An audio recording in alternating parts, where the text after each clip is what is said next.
So let's talk about your environment, and particularly nature and sunlight, and having a sense of adventure. I think these are very interesting environmental factors to talk about, and they'll significantly improve your mental health if you utilize them correctly. As always, I want to give you the bro science explanation for why things like nature, sunlight, and adventure make us feel mentally healthy. If you imagine how our ancestors lived thousands of years ago, they spent all of their time out in nature. They would wake up at sunrise and literally be in the sun totally naked all day up until the sun went down. There's so many new health benefits that are arising from people saying we should get sunlight on our balls and our asshole and stuff. There's real scientific studies which are showing your testosterone goes through the roof if you get sunlight on your testicles with no clothes on. Our ancestors were living like that just 24/7, and they were exploring. When I hear the great tales of how humanity started, and I believe it started somewhere in Africa, and there was tribes. Eventually a small group from this tribe, led by a strong man, decided to just adventure outward. And that's the story of every community, every tribe of humanity. It's adventure, it's travel. And we don't really do that these days. We travel to work or to the gym, but that doesn't really count. That's not even traveling or adventure, that's commuting. When was the last time you went on an adventure? A real adventure? When was the last time you left your house and didn't know where you were going to end up? Be honest, I like to think of the world, the map around us, kind of like the map from Grand Theft Auto. You remember those games, GTA 5 or GTA 3 or GTA San Andreas? And you'd click on the map on this game, and wherever you had previously been to would be sort of visible on this map, and anywhere that you hadn't discovered would be blacked out grey. So the idea is, the map pretty much starts off as just blacked out, and as you explore more and more and more, the map kind of gets opened up and you can see where you've been. If you imagine the map of your area around your home, your city, you feel like you probably discovered quite a lot.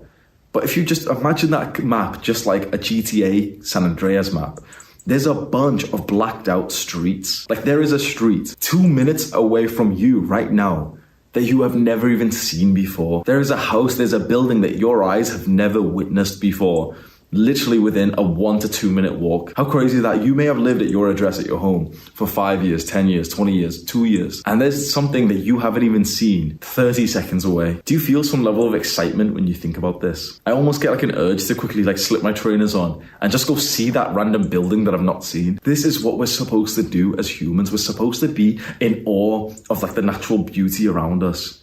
We're supposed to go for a long walk in nature and not just be glued to our phones or to be overthinking, but to literally look and appreciate that one particular tree that just for some reason, your brain, your body, your soul really likes amongst all the other trees. You're supposed to go out like a child and pick your favorite leaf off from a tree or from the floor and literally just look at it and examine it and just think how beautiful it is. When was the last time you really picked a leaf and actually really, really looked at it? Perhaps one of the reasons why we feel so mentally unhealthy, we're just walking around and just navigating life in a haze, just deep in our own thoughts, instead of appreciating the beauty around us. Something about being in nature, especially amongst big, vast, open spaces like I'm in right now. I'm in Scotland, I'm staying on a farm, I'm in a mountainous area. You can't see it right now, but there's a bunch of mountains way there. Something about being in this open space with there's mountains around, it does something amazing to my mind. On the way here, my mind is thinking about YouTube. It's thinking about drama. It's thinking about, small tactics and tasks that I can do, we can implement. Oh, I've got to send a message to this guy. Oh, I've got to write this thing down. Small things. And as soon as I get out into the vastness of nature, my mind broadens up and I can't help but think about the grand scale of things. I get out into the mountains and my brain just starts automatically thinking about fatherhood. It starts thinking about long-term plans. Where would I live 5 years from now? Where would I raise children? What's the next generation going to be like? What are the boys 5 years old today? What are they struggling with? Do they have mental health problems? Were they thrown an iPad when they were 3 years old?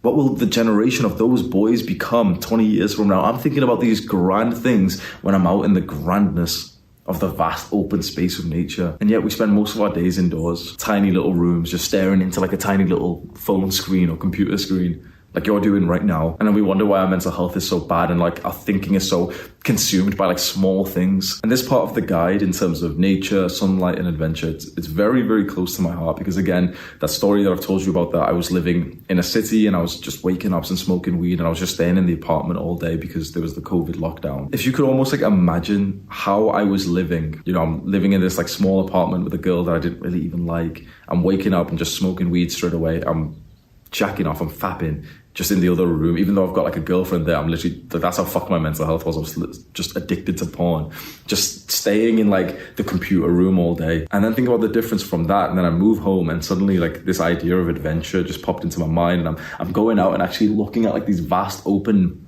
spaces with like a sense of like childish awe. And I started to go on like small adventures. I bought outdoor gym equipment. Like I bought like equipment that I could train, you know, my muscles with, and I would put it into a backpack, and I would literally just go for like a long walk or a jog, just trying to find somewhere to train. And I would always try to choose a new place to train, and I'd end up like walking into like little forests, and there's, you know, like a stream of water, and I challenged myself to like jump across it. When you imagine that new life that I was, you know, jumping across these puddles and, you know, challenging myself like, oh, that looks kind of far, I don't know if I can make it, compared to just waking up in this small little room and just smoking weed every day.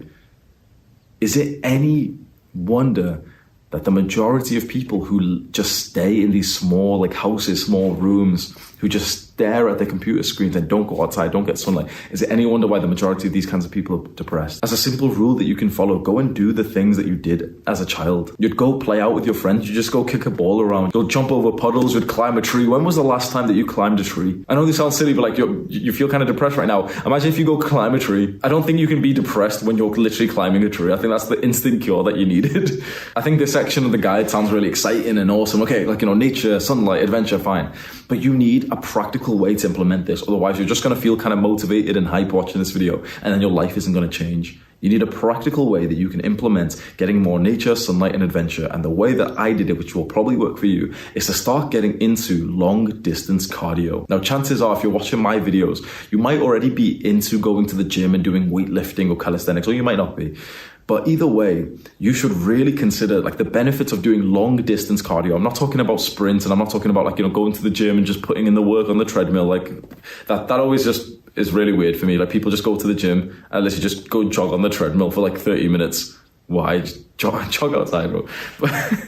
But long distance cardio, and so essentially go on a very long run and start tracking how far you run. So there's apps that you can get on your phone. Literally just search like running app. There's like a Nike app, and pretty much all those big brands, Nike, Everlast, whatever, they've all got one which is just for like running. And Under Armour has a good one that I use, Under Armour running app. If you search that onto App Store, I'm pretty sure it'd come up.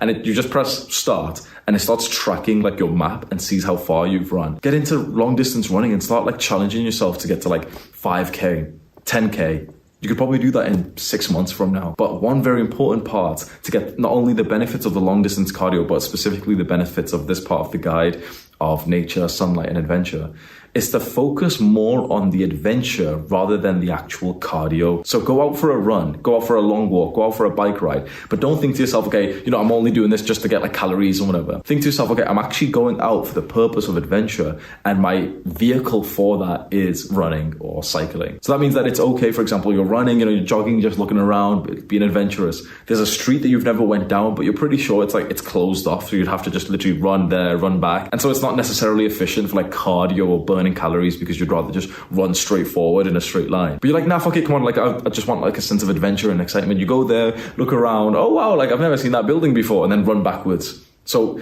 technically the amount of calories you burn doing this will be a little bit less than if you just focus on like just running on the treadmill or something. But the mental health benefit of just exploring and being in the outdoors and seeing things that you've never seen before is massive. And one final extra benefit of exploring with adventure and being outdoors, it puts you into a flow state. So remember previously in this guide, we spoke about the flow state being a moment of intense presence, a lack of like thoughts in your mind. You just focus on what's happening right now.